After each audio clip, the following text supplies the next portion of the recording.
Thomas Reed had reviewed diplomatic briefings for 17 different species over his career, but none had made his hands shake quite like this one. The holographic display rotated slowly above his desk, showing the face of Queen Ashira of the Velari Commonwealth, sharp features softened by youth, violet eyes that seemed to look directly through the projection, and those distinctive pointed ears that swept back in elegant curves. She was 29 years old, had ascended to the throne 8 months ago under circumstances the intelligence reports delicately termed unexpected, and controlled shipping routes through the Veil Nebula that humanity's expansion desperately needed. What the briefing didn't explain was why she'd specifically requested him by name for these negotiations. Ambassador Reed were approaching Velar Prime. His assistant's voice crackled through the comm, docking in 30 minutes. Thomas dismissed the hologram and stood, checking his formal diplomatic uniform in the mirror. At 32, he'd built a reputation as the council's most reliable negotiator, someone who never improvised, never made promises he couldn't keep, and certainly never let personal feelings interfere with Earth's interests. His career was a monument to careful words and strategic thinking. So why did looking at Queen Ashira's photograph feel like forgetting something important? The memory surfaced while he was adjusting his ceremonial sash.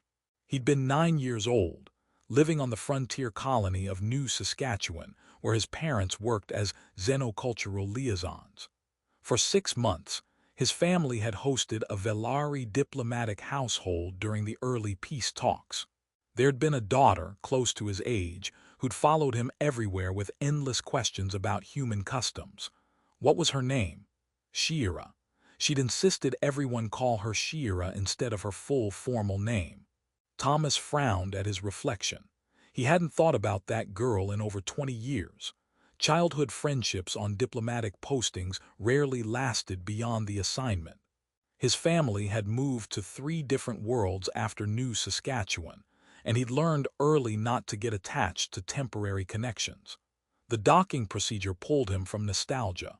Through the viewport, Velar Prime resolved into spectacular clarity, a world of crystalline cities and bioluminescent forests, where the Velari had built a civilization that made human architecture look like crude geometry in comparison.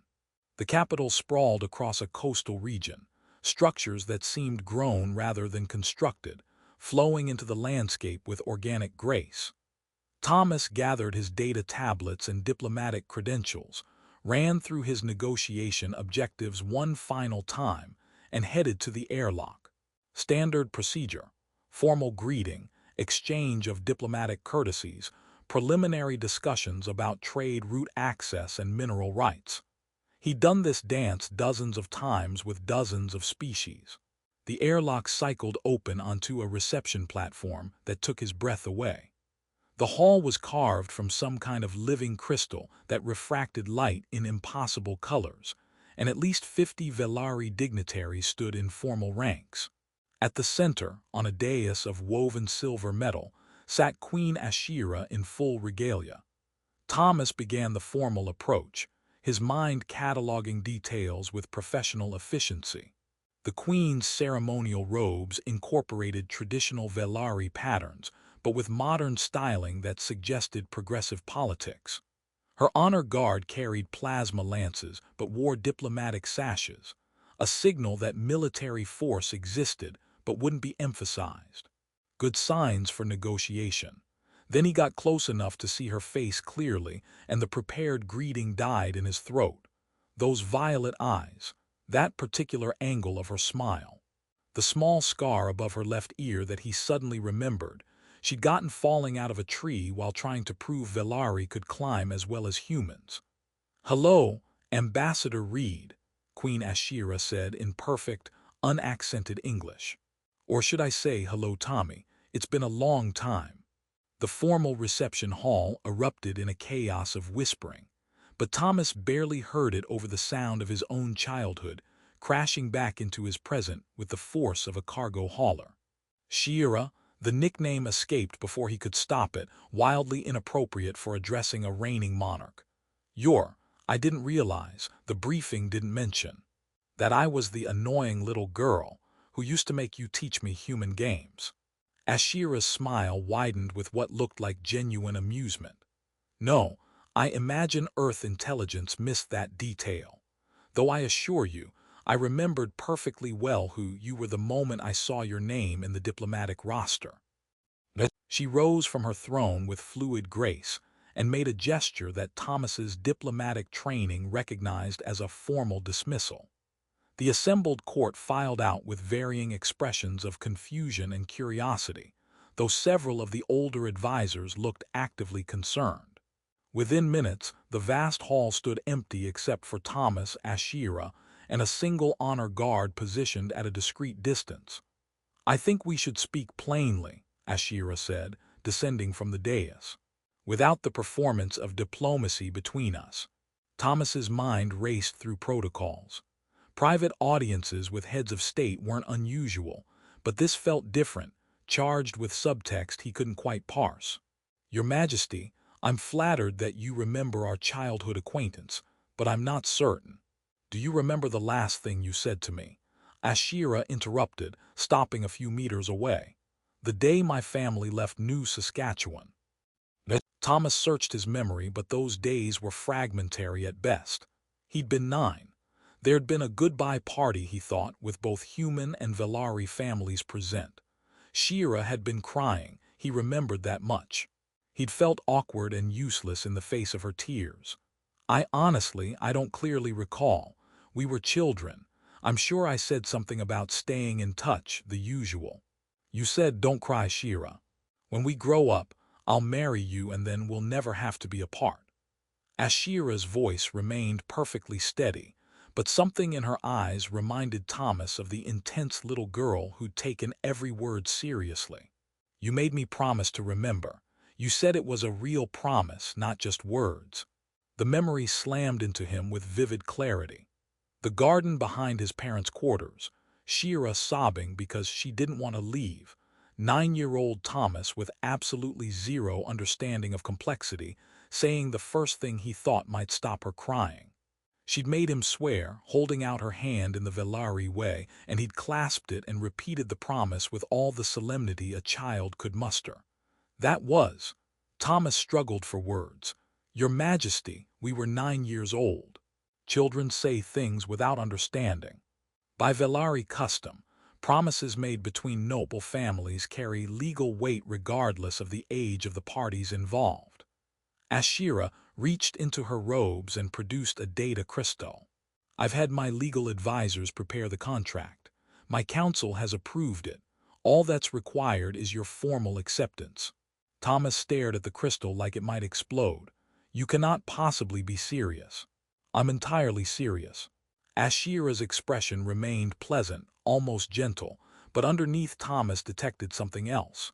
Desperation, maybe, or determination so intense it bordered on obsession. "You made a promise, Tommy. I'm here to ensure you keep it."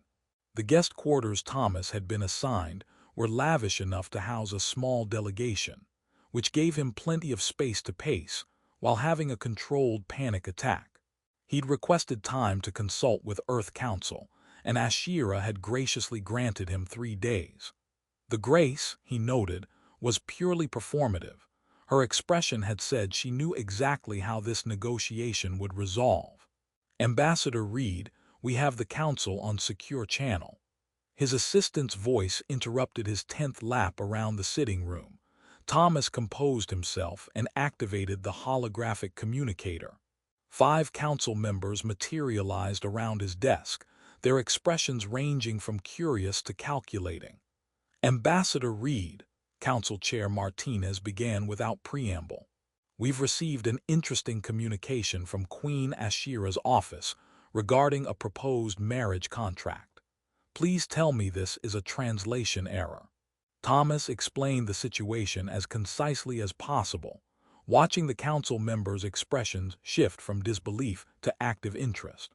That interest made his stomach drop. "Let me ensure I understand correctly," Councillor Zhang said, leaning forward. "The Queen of the Velari Commonwealth, who controls access to 70% of the shipping routes we need for the Outer Rim expansion, wants to marry you based on a childhood promise. And you're calling this a problem? Counselor, this is clearly a political maneuver using a child's thoughtless words as justification. I cannot in good conscience. Ambassador, Martinez interrupted, your conscience is noted for the record. However, let's examine the strategic reality. The Velari Commonwealth has been ambivalent at best about expanded human presence in their space. Queen Ashira represents the progressive faction that sees cooperation as beneficial. Her conservative opposition wants to limit our access entirely. If she's proposing a political marriage to cement an alliance, we cannot afford to offend her. Thomas felt the trap closing. You're suggesting I actually go through with this? We're strongly suggesting you consider the proposal seriously, Martinez said carefully. The resources we need to sustain our colony expansion are at stake. Billions of human lives depend on successful negotiations with the Velari. If the Queen wants this marriage for political reasons, and you're the price of that alliance, then I'm expected to pay it. Thomas finished the sentence flatly. Counselor Okafor, who'd been silent until now, spoke up. Ambassador Reed, we're not ordering you to marry anyone, but we are asking you to carefully consider the consequences of refusal. Research Queen Ashira's political position. Understand what she's risking by making this proposal. Then make an informed decision. The connection terminated, leaving Thomas alone with a directive that wasn't technically an order, but might as well have been. He pulled up classified intelligence reports on Velari internal politics and began reading with growing unease. Queen Ashira had ascended to the throne 8 months ago when her father suffered a sudden neurological failure that the reports delicately avoided calling suspicious. She'd immediately pushed for increased cooperation with humanity, which made her popular with younger Velari, but created enemies among traditional factions. 3 assassination attempts in 6 months. Economic pressure from conservative-controlled guilds. A military that remained officially neutral but leaked hostility toward her progressive agenda. A political marriage to a human would be an enormous statement, proof that she was serious about integration, that the future lay in cooperation rather than isolation. It would also make her incredibly vulnerable to accusations of betraying Velari cultural purity. Thomas sat back and rubbed his eyes. Ashira was gambling everything on this strategy. If he refused her publicly, it wouldn't just be personal rejection. It would undermine her entire political position, potentially fatally. He requested a private meeting with the Queen, without handlers or officials recording every word. To his surprise, she agreed immediately. They met in a garden that reminded Thomas painfully of New Saskatchewan, similar flowering plants that the Velari cultivated, similar artificial stream running through landscaped rocks. Ashira wore simple robes instead of formal regalia, and for the first time since he'd arrived, she looked uncertain. You've been researching, she said without preamble. You understand the political dimensions now. I understand that you're using a childhood promise to justify a strategic marriage that might save your throne or destroy it. Thomas kept his voice gentle despite the accusation. What I don't understand is why you think this will work. Ashira sat on a bench near the stream, and Thomas joined her after a moment's hesitation. Do you know what that promise meant to me? She asked quietly. I was a lonely child in a foreign world, surrounded by protocol and duty. You were the first person who treated me like just another kid. When you said you'd marry me someday, I knew it was childish and impossible, but it felt real. Like someone saw me as a person, not as Velari nobility. I'm sorry I forgot, Thomas said and meant it. But Shira, Your Majesty, you can't base a political marriage on nostalgia for childhood friendship. I'm not. She turned to face him directly. I'm basing it on the fact that I need a human ally I can trust absolutely, and the only human I've ever really known is you.